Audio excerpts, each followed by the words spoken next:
Hola, les damos la bienvenida más cordial a Cara a Cara. Hoy un programa seguro de utilidad para todos nuestros espectadores, porque vamos a hablar de algo tan importante en nuestras vidas como es el sueño. El sueño es reparador, el descansar bien por la noche para poder tener después un buen día. Es el sueño de la fábrica del día, como dice Eduard Stivil. Es algo al que nos enfrentamos a veces con un poco de miedo, porque hay gente que duerme mal, que padece insomnio, que se despierta mucho durante la noche. Bueno, pues de eso vamos a hablar hoy con nuestro invitado, que es un especialista en medicina del sueño. Es el doctor Luis Domínguez Ortega, es director de la unidad del sueño de la clínica Ruber de Madrid.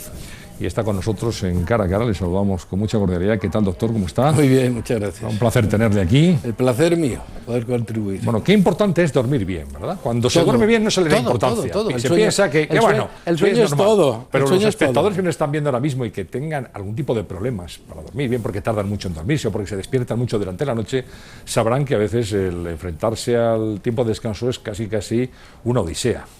Bueno, el sueño es fundamental. Antes, cuando repetía la palabra de mi colega sobre la fábrica que por la noche nos prepara para el día, y es que el día nos prepara para la noche. También. Es decir, esto es una fábrica que no tiene límites. Aquí no hay dos jornadas. Esta es una fábrica que funciona continua. 24 horas y es de jornada continua. Porque yo suelo decir que el sueño es como una moneda que tiene dos caras. En un lado está la vigilia y en la otra está el sueño. Pero sin las dos caras, funcionando las dos bien, la moneda no existe. Entonces, la vida no existiría si no hubiera vigilia y no hubiera sueño. Y además como un continuo, es decir, ahora solo el sueño y yo por eso estoy bien, no, porque si estoy mal durante el día, mi sueño va a ser horrendo. O sea, que es imposible tener un buen sueño con una mala vigilia y tener una buena vigilia con un mal sueño es también imposible. Así que es un continuo. Y además es tan importante que todos los seres vivos, desde el más pequeño, el unicelular, hasta el más complejo que creemos que somos nosotros, aunque yo a veces tengo mis dudas, resulta que tienen periodos de actividad y periodos de reposo, y que son fundamentales. Si no hay reposo, no se produce una serie de cambios fisiológicos para la actividad, y si no hay una actividad, no se generan todos los productos que luego se van a utilizar durante el reposo. ¿Y qué nos pasa mientras estamos durmiendo? Bueno, nos pasa que es una parte normal en la cual nuestro cerebro no es que desconecte, es que cambia la función, entra otro turno de trabajo. Y entonces, mientras dormimos, nuestro cerebro modifica nuestra memoria, activa algunas funciones que solo se producen. Es decir, uno crece mientras duerme. Antes, las mamás, cuando a un niño le quitaban las amígdalas, decían, pues mi hijo ha pegado un estirón. Sí, es verdad. Y eso, sí, que nadie sabía por qué era, ni siquiera los médicos en aquella época. ¿Pero era verdad o no? Era verdad. Era verdad porque un niño con una hipertrofia amigdalar termina padeciendo una apnea obstructiva de sueño, es decir, tiene la enfermedad del roncador. Y entonces su sueño ya no es reparador, no es un sueño normal. La fábrica no está trabajando bien, tienen muchos despertares, tienen caídas de oxígeno, tienen taquicardias, tienen cambios en la presión.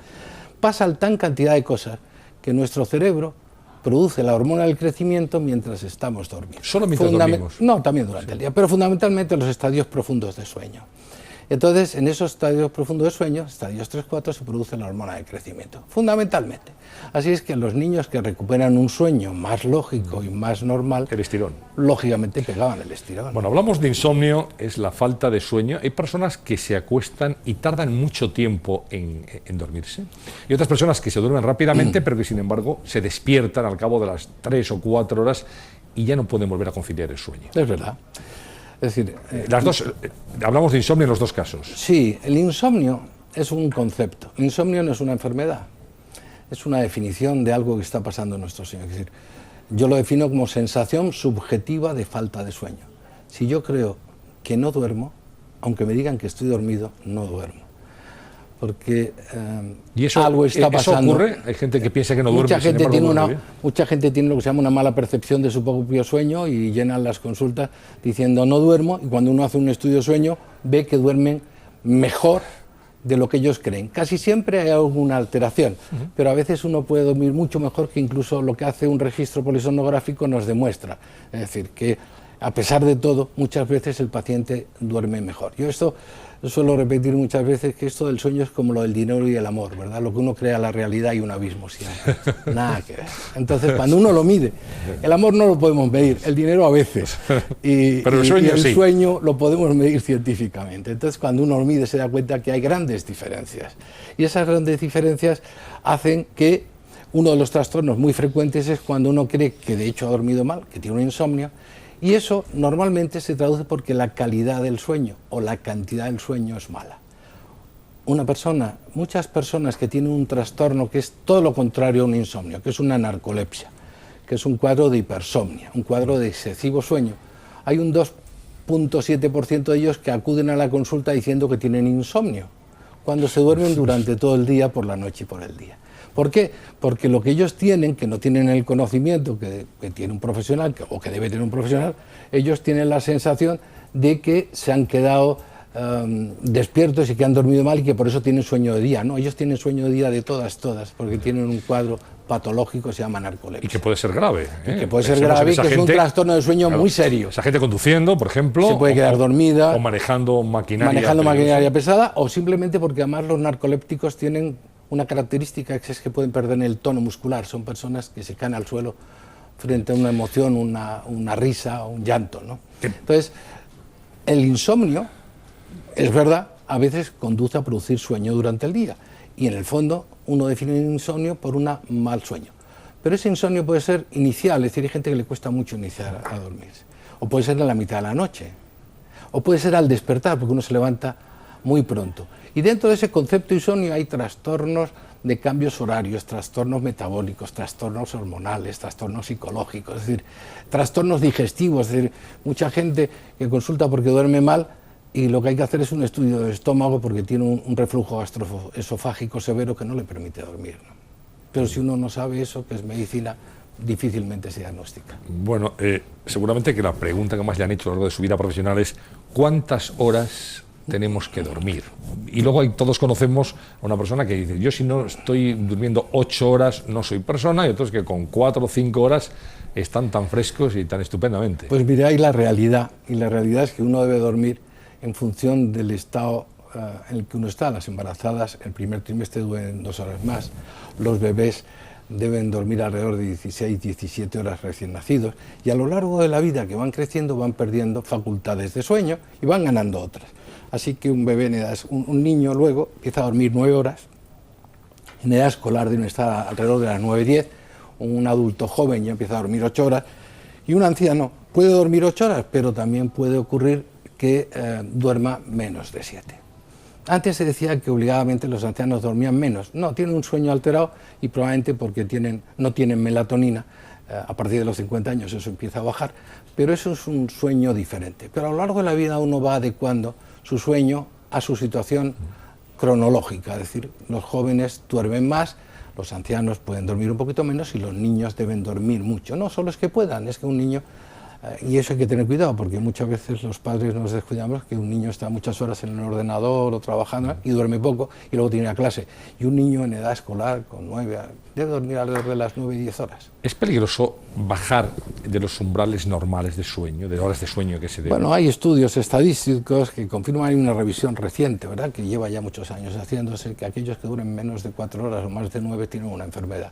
Incluso tienen comprometida su vida y tienen más riesgo de padecer algunas enfermedades. Lo cual es normal, porque dormir menos de una serie de horas y más de otras supone ya que estás enfermo. Es decir, normalmente uno no duerme habitualmente más de 9 horas, salvo que algunas personas normales sin tener enfermedad, porque cuando uno habla de estadística tiene que tener cuidado que los casos particulares no tienen nada que ver, ni para lo bueno ni para lo malo. Es decir, que hay muchas personas que pueden dormir poco y no tener problema, y hay algunas que pueden dormir un poco, pero en general ese es el límite, ¿no? ¿Esa teoría de que con 5 horas 10 minutos, 5 horas 15 minutos ya se ha dormido lo suficiente? No. 5 horas de sueño y 15 minutos, o como es que no entiendo muy bien. 5 horas 10 minutos, o 5 horas 15 minutos, 5 horas y cuarto, para entendernos. Bueno, el límite de la 5... Que con eso valdría para... Pues no, eso no hay ningún estudio. Para cubrir las necesidades básicas y que a partir de ahí sería ya... Ningún estudio que demuestre tal cosa. Sí. Eso es como cuando un paciente llama y te dice, llevo 25 años sin dormir. Yo hace tiempo me invitaron a un programa nacional de radio y llamó un paciente diciendo que llevaba 25 años sin dormir. Le dije, mire usted, pues... Imposible. Yo a veces no digo imposible, porque en esta vida casi todo es posible, pero le dije, pero mire usted, es difícil de creer y a lo mejor es una valoración personal, pero yo le hago el estudio, no le va a costar nada, porque me encantará conocer a una persona que lleve 25 años que no duerme, pues será usted el primer caso del mundo. O sea, será muy importante el poder demostrar que hay un cerebro en el mundo que no vino nunca, Pero es que es imposible, eso no existe, nadie lo ha demostrado, nunca existe. Las personas duermen casi siempre lo que tienen que dormir, y cuando no lo duermen tienen una deprivación de sueño, y tienen más riesgo de accidente, y tienen más riesgo de fracaso escolar o de fracaso laboral. Siempre tienen un problema. Yo suelo contar a veces en broma que muchos políticos dicen yo duermo muy poco, sí. Y yo suelo decir... Presumen de ello. Presumen de ello, ¿verdad? Sí. Y digo, y así va el país. Claro, porque si tenemos políticos que duermen poco, lo que hay que hacer es retirarlos y poner algunos que duerman lo justo, porque lo 7 justo horas. Es casi, por lo menos, ¿verdad? Sí. Es decir, que a mí cuando dicen esas declaraciones, que suelen ser siempre, bueno, pues eso es... no sé si como un chiste, una gracia o para que sepamos lo que sufren, pero en cualquier caso eso es malo. Es decir, que si alguien duerme muy poco, pues hay que vigilarle porque está enfermo. Por tanto, 7 o 8 horas serían normal. 7 o 8 horas en un adulto normal es una hora buena y es suficiente. Hay personas que necesitan menos y algunas necesitan un poquito más, porque el sueño también es muy personal. Pero cuando uno necesita dormir mucho más o dormir mucho menos, tiene que mirarse porque algo está pasando. Bueno, vamos a hablar de remedios para el insomnio. Sí. Es llamativo ver que los medicamentos más vendidos en España son las benzodiazepinas. Tienen que ver, exactamente, son las benzodiazepinas, los medicamentos para los nervios, es decir, para los estados nerviosos, la ansiedad y las personas que no pueden dormir. Sí. Es muy llamativo eso. Es llamativo porque el insomnio globalmente afecta a mucha población. El insomnio hemos dicho que no es una enfermedad, que es un síntoma.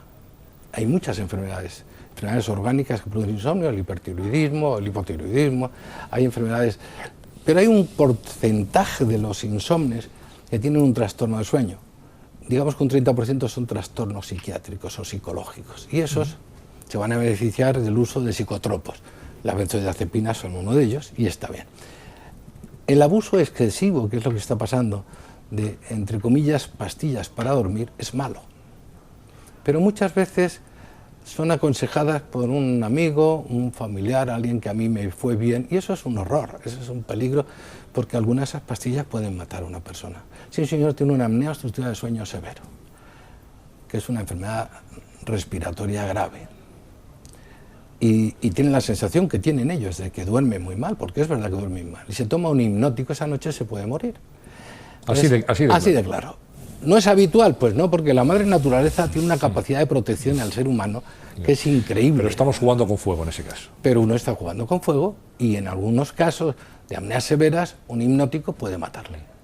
Seguro. ¿Producen acostumbramiento estas pastillas para dormir? En general, los hipnóticos producen acostumbramiento. Y además a veces hay un problema de lo que llamamos taquifilaxis, es decir, que uno va incrementando las dosis de forma progresiva y pierde los límites. Las benzodiazepinas y cualquier hipnótico, incluso algunos que se venden como pastillas que no son benzodiazepinas. Es mentira, porque son hipnóticos que vienen de otra rama, que son los antialérgicos, a veces producen sueño. O sea, estos que se venden sin receta. Y se venden sin receta y con una cierta control. Y también tiene su peligro. Y también tiene su peligro. Entonces, su peligro tiene hasta las píldoras de valeriana. Quiere decir que todo lo que entra por la boca, uno tiene que saber para qué sirve y qué función tiene. Entonces, con los fármacos es terrible. Entonces, los hipnóticos, de entrada, no se deben utilizar. Las normas estándar para tomar una benzodiazepina en un paciente que lo necesite en un periodo transitorio es 1 semana de tratamiento, excepcionalmente 3 semanas y nunca más de un mes.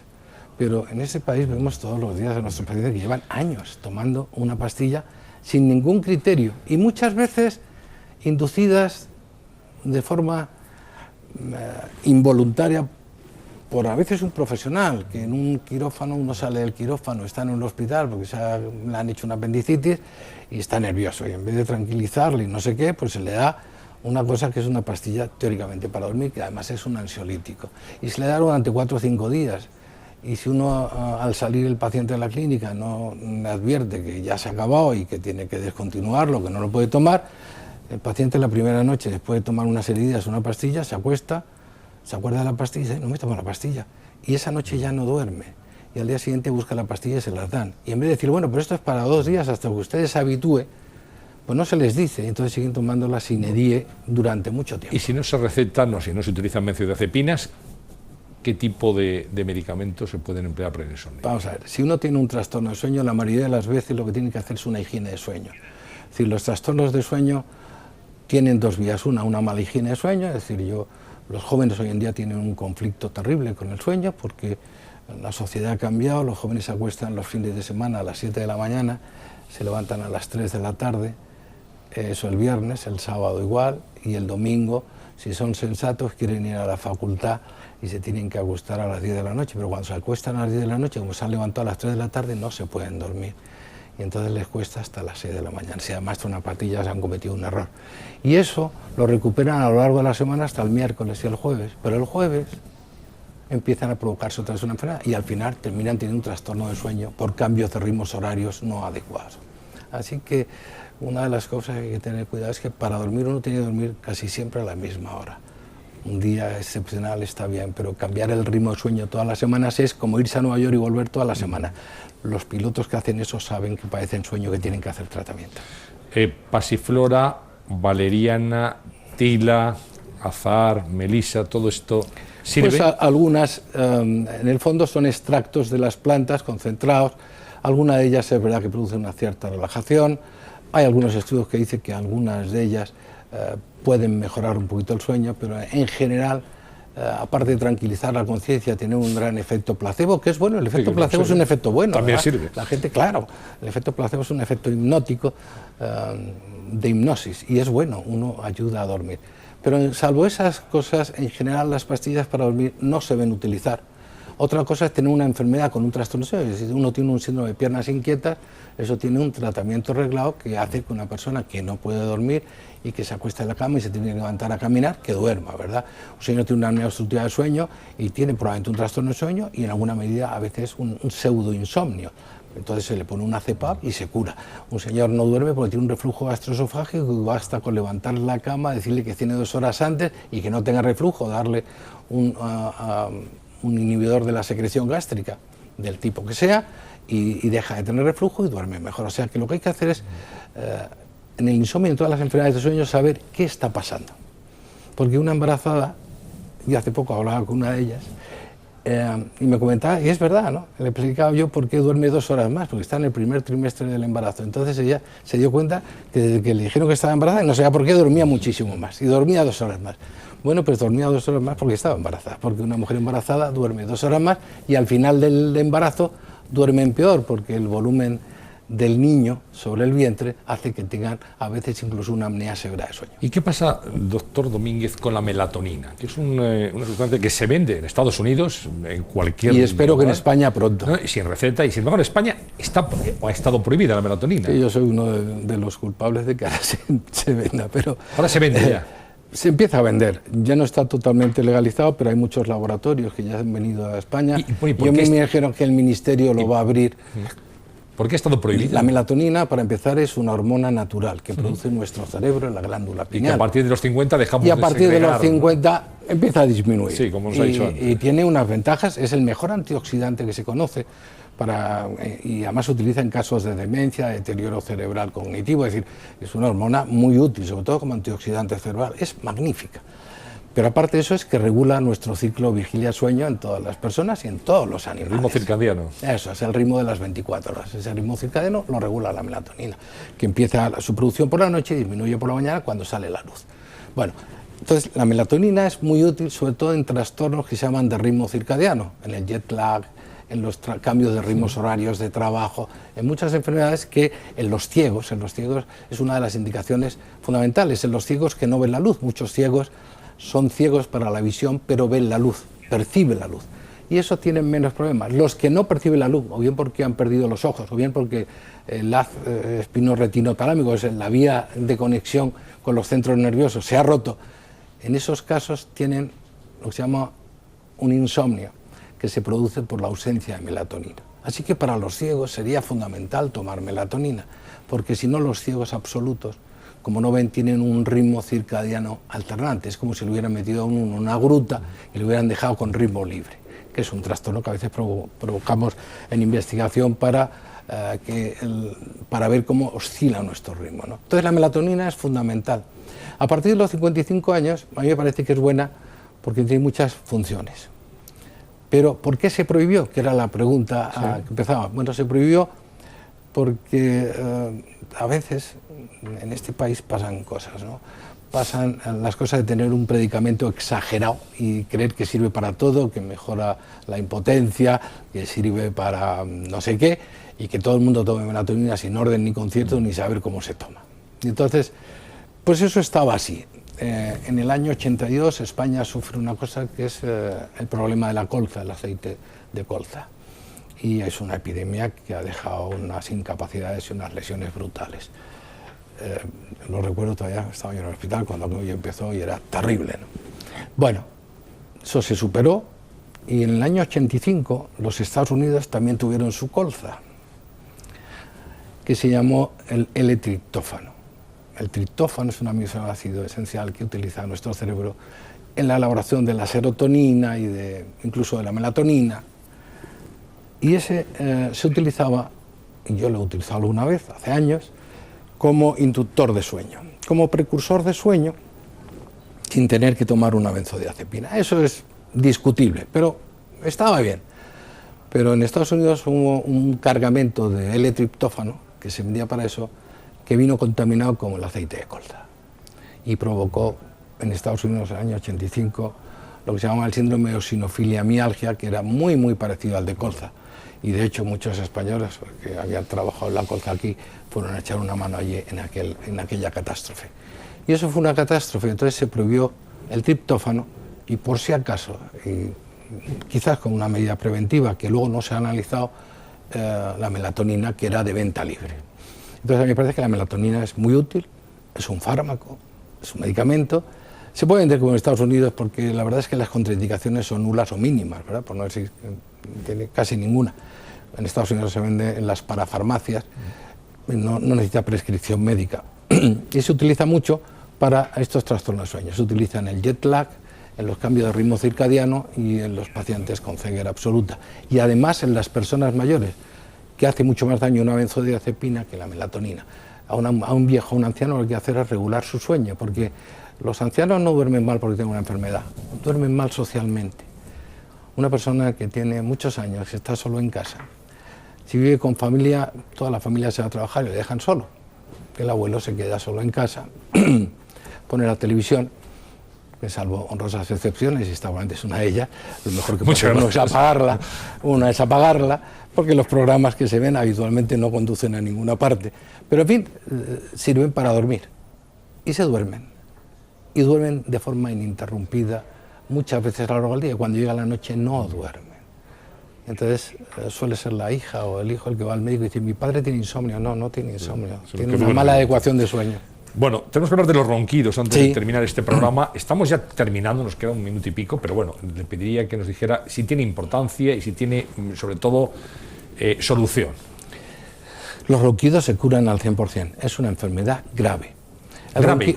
Sí, es una enfermedad muy grave. Es decir, el ruido que produce el ronquido, bueno, es una enfermedad que puede ser graciosa, incluso a veces molesta hasta para los vecinos. Un roncador puede llegar a tener 80 decibelios de intensidad, que son muchos.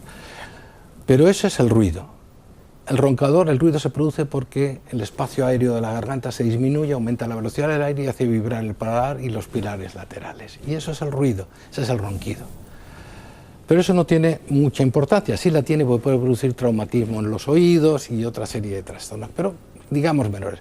Pero es que el siguiente paso es que se cierra la garganta y uno se queda sin respirar, lo que llamamos una apnea, que quiere decir sin aire. Se queda uno sin respirar y eso puede durar 1 segundo o 3 minutos. La intensidad a partir de los 10 segundos es patológica. Cuando uno está por la noche, a lo largo de la noche, muchas veces respirando más de 10 minutos, quiere decir, las apneas pueden llegar a 1 minuto, 1 minuto y medio con relativa facilidad, 40 segundos, 30 segundos. Y el cerebro, que es muy listo, cuando eso ocurre, el oxígeno en la sangre empieza a caer y se altera una serie de receptores químicos. Entonces el cerebro da la orden de respirar porque se está uno ahogando. Cada vez que hace eso el cerebro además se despierta. Así que en una noche un señor puede tener 400 apneas y 400 despertares, o 300. Los índices de apnea no se contabilizan hasta que no hay más de 5 por hora de sueño con caída de 4 puntos en la concentración de oxígeno. Pero claro, hay algunos casos que son francamente severos. Por eso una pastilla puede matar un caso severo. Cuando se tiene ese problema hay que acudir al especialista, siempre. Imprescindiblemente. Y no se debe uno hacer nada sin un registro de sueño. Uno no se... Un registro polisomnográfico. Polisomnográfico completo. ¿Por qué? Porque las apneas tienen muchos tratamientos, desde la dieta, cambios posturales, algunos fármacos que controlan la apnea, pocos, pero algunas medidas dentales, como el avance mandibular, o el aparato que sirve para controlar, que ese es el que al 100% controla una apnea. Es la única, la mascarilla que coge aire de la habitación y inyecta presión conocida que abre la garganta, ¿verdad? Y esa es la única que controla el problema en serio. Y en algunos casos, muy pocos casos, muy contabilizados casos y muy bien estudiados casos, la cirugía. Pero solo en muy pocos casos y muy contabilizados casos y con un registro hecho que diga, bueno, este es un caso porque tiene menos de 30 apneas por hora de sueño, porque no desatura mucho, porque tiene unas amígdalas hipertrofias. Hay algunos casos que son quirúrgicos de entrada, es decir, los niños padecen una enfermedad severa, simplemente por la hipertrofia de amígdalas. En esos casos la amigdalectomía es perfecta. Pero en fin, a mí me parece que es una enfermedad lo suficientemente grave que produce hipertensión arterial, accidentes cerebrales, infarto miocardio como para que sea seriamente estudiada.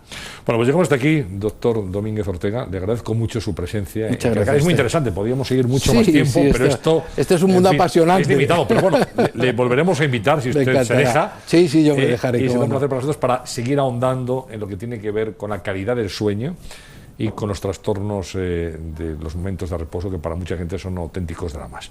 Muchas gracias. Gracias a usted. Y mucha suerte. Muchas gracias. Bueno, doctor, con nosotros hoy el director de la unidad de sueño de la Clínica Ruber de Madrid. Nosotros les emplazamos para mañana en Cara a Cara, y ha sido muy interesante lo que hoy hemos podido aprender y saber en este espacio. Les esperamos en CNL+. Muchas gracias.